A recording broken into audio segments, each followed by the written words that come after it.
आई आई केवटा ओळख नाही पाळख नाही केवटा धावत पळत आला. भक्ताला देवाने ओळखावं लागत नाही आणि देव भक्ताला ओळखल्याशिवाय राहत नाही. काय म्हणता मुखामध्ये राम म्हणता राम. मी नेहमी सांगतो राम म्हणता राम सुभैसे पदी बैसोने पदवी घ्यायचे. पदी बैसोने पदवी घ्यायची. मंडळी वेळ आली कित्येक वर्ष घालवली बोले हलवून हलवून हलवून पण साक्षात ज्याचं नाम घेत होता ना तोच समोर उभा आहे. तोच समोर उभा आहे बरं का. आणि तो उभा आहे म्हटल्याबरोबर केवळ धावत धावत धावत गेला पण ओळख दाखवली नाही. केवळ ओळखलं ज्याचं मी नाव घेतो ना तोच आहे पण मी ओळखले असं दाखवलं नाही. कोण म्हणजे तुम्ही कुठून आलात एवढ्या तुझ्याकडे कुठं निघालात. प्रभू म्हणाले अरे केवटा आम्हाला पलीकडे जायचंय आणि अंधार पडायच्या आत आम्हाला बाबा तिकडे पलीकडे नेऊन सोड. तुझे काय 2 पैसे असतील ते तू घे असं म्हणल्याबरोबर मी तयारच आहे. मी त्याच्यासाठीच बसलोय. तुमची ओळख काय तुमची पाळख काय असं म्हणल्याबरोबर गोरा बाजूला उभाच होता. त्याला फुस केलं ना. अरे म्हणला आम्हाला ओळखत नाहीस तो. राजा दशरथ आणि त्या दशरथाचा ज्येष्ठ मुलगा ज्येष्ठ सुपुत्र राम म्हणतात त्यांना. राम माझा दादा आहे. आमचे मोठे बंधू आहेत. ती माझी आई समान असलेली माझी वहिनी आहे. ओळख विचारतोस. माझं नाव लक्ष्मण आहे. असं केलं तर माणूस असं करतो ना तर समजून जायचं की हा किती पाण्यात आहे. लक्ष्मण असं केलं तर केवटानं ओळखलं म्हणजे हे आपलं सोबतच आहे. प्रभू केवटा तेव्हाही तुम्ही राम ते राम तुम्ही विश्वामित्रांबरोबर गेला होता. आमच्या गावाला बातमी आली आहे की म्हणे तुमच्या पदस्पर्शानं पाषाण रूपात असलेली अहिल्या पदस्पर्शाने तुमच्या पायाच्या धुळीने रजाने तुमच्या पायाच्या रजकणाने ती काय झाली बाई झाली. आणि ते तुम्ही राम आणि तुम्ही मला सांगता की माझ्या ओढीत बसायचं पलीकडे जायचं. मला घरी बाई आहे माझ्या. त्या बाईचं पोट भरता भरता भरता भरता मला नाकेनं येतात. हो म्हणले महाराज मला क्षमा करा. तुम्ही किती पण मोठे पैसे देऊन जरी तुम्ही माझं गिऱ्हाईक झाला मला तुम्हाला परत तिकडं पलीकडे पोहोचवायचं नाही. एका बाईचं पोट भरता येत नाही. आणि जर या माझ्या नावेची जर परत दुसरी स्त्री झाली मी कुठं तिला ठेवून कुठं तिला सांभाळ माझ्या कामावर आहे. तुमच्या पायाची धूळ ज्याला लागेल ना त्याची स्त्री होते. तुमच्या पायाची धूळ ज्या कोणत्या गोष्टीला लागेल त्याची काय करते वस्तू. मला हे परवडणार नाही. एक बाई आणते घाई सकाळी उठ करून पाठवते रात्री झोपू देत नाही. हे नाही ते नाही हे राहिलं ते राहिलं हे कमी आहे ते कमी आहे. झोपताना सगळी यादी वाचून दाखवते. दुसरीला कुठं नेऊन ठेवू आणि दुसरीची कुठं यादी ऐकत बसू. मी तुम्हाला नमस्कार करतो. मला काही जमणार नाही म्हटल्याबरोबर असा हा गोरा लक्ष्मण गोरा मोरा झाला ना. आधीच गोरा तो अजून गोरा मोरा झाला लाल झाला. म्हणला काय रे म्हणला केवटा नाही म्हणतोस. मी नाही कुठं म्हणतो. मी नाही म्हणत नाही. मग काय म्हणतो माई नावन केवटुआना कहिए तुम्हार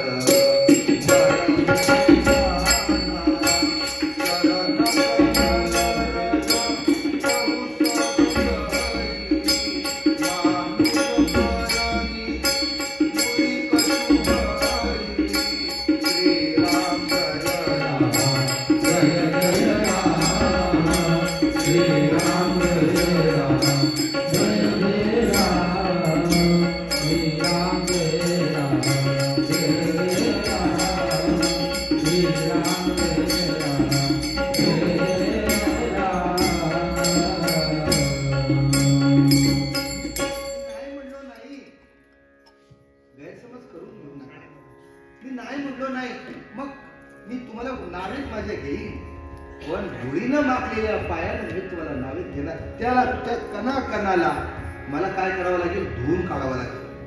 जर तो एक कण चुकून जर माझ्या नावेला लागला, आमच्या गावात बातमी आलेली आहे, गौतम ऋषींची अहिल्या बरं का, ती अशी पाषाण होऊन पडली होती, ती दगड होऊन पडली होती, तिची बाई केली तुमच्या पायाच्या कणानं, त्या रजानं.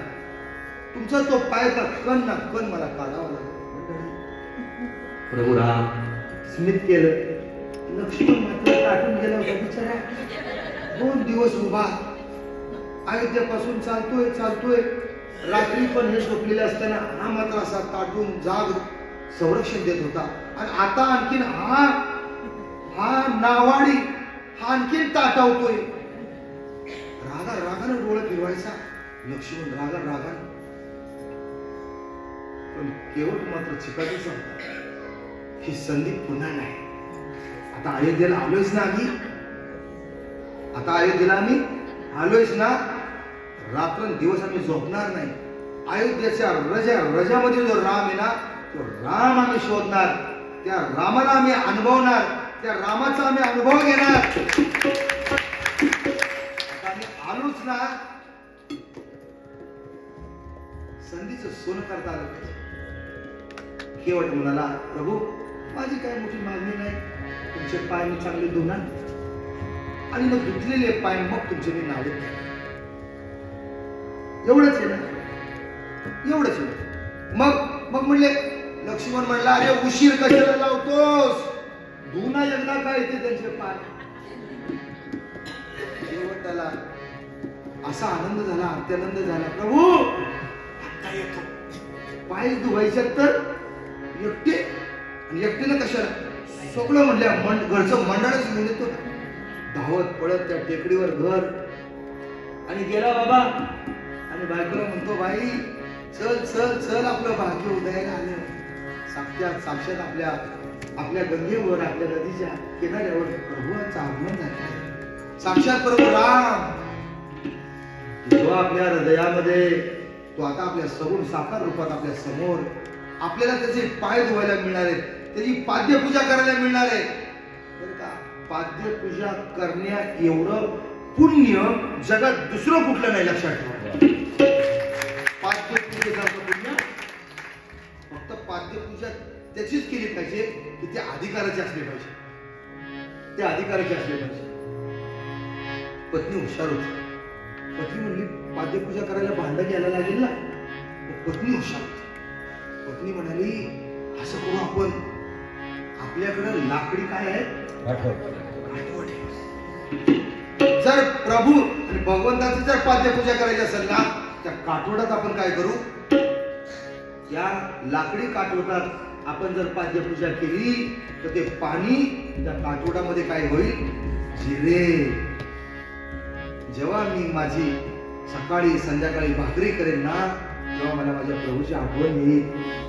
ते जिरलेल्या पाणी त्या मळलेल्या पिठाला दररोज लागेल. मला आठवण मळताना येईल, तुम्हाला आठवण भाकरी खाताना येईल. सियावर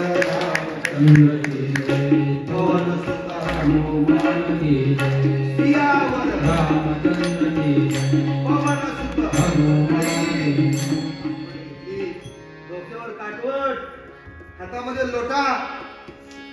अशी 2-4 मुलं भीर पोरं मागं पडत्यात.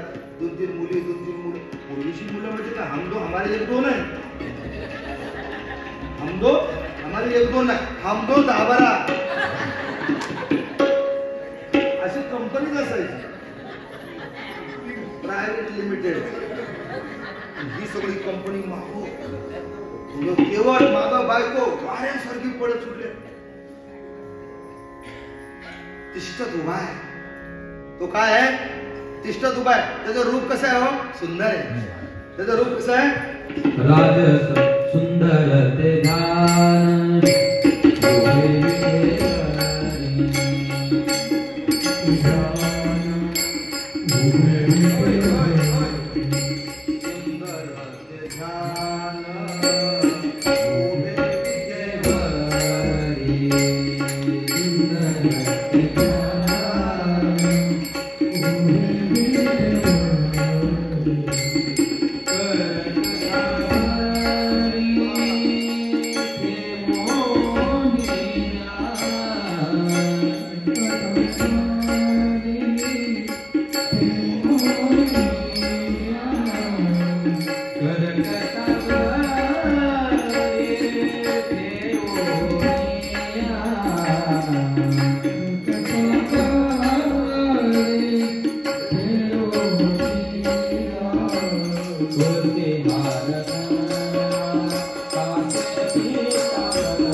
Hare